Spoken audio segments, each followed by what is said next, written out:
Unsolved Crimes newspaper, as a response to KAVALYER civil society organization, within the framework of a struggle against religious extremism, presents Ted Jelen, professor of political science at the University of Nevada, Las Vegas, USA, former co-editor of the Politics and Religion journal.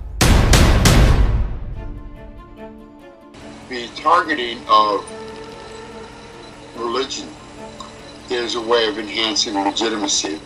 A lot of it has to deal with history. So places like France, like Turkey, like Mexico have histories in which the dominant religious tradition is associated with a previous undemocratic regime. Spain would be another example of that as well. Okay, and that certain individuals are fairly vulnerable to religiously based propaganda based on some pre-existing religious beliefs. A lot of the recruits are what we call cognitively available. They're going through some kind of life transition. Entering college, graduating from college, a marriage, a divorce, children leaving home, or something like that. What role in all this, according to your opinion, do played affiliated and corrupted journalists who pursue their personal gain interest under fair-faced pretext promote ideas of extremist and terrorist organizations? We have an expression in the United States: if it bleeds, it leads. Okay?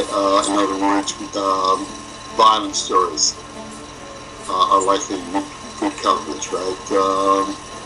Because they're attracting viewers, okay? And so the stories need to be sensational. They also need to fit in pre-existing narratives.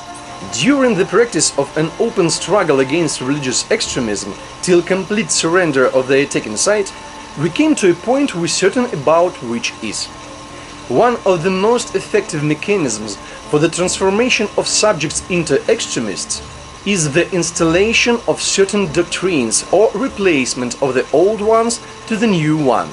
In front of our eyes, a rural teacher from Ukraine at the age about 50 has turned into an extremist. There are 8 criminal proceedings against her. From political science view, who should be the one stopping cases of religious extremism instigation, and how can it be done? Probably the best way is, probably the most important people who can do this effectively are parents. Okay, one of the things we know about, at least in the United States, about people who commit religiously motivated violence. Key objectives of our talk is an informative and educational function.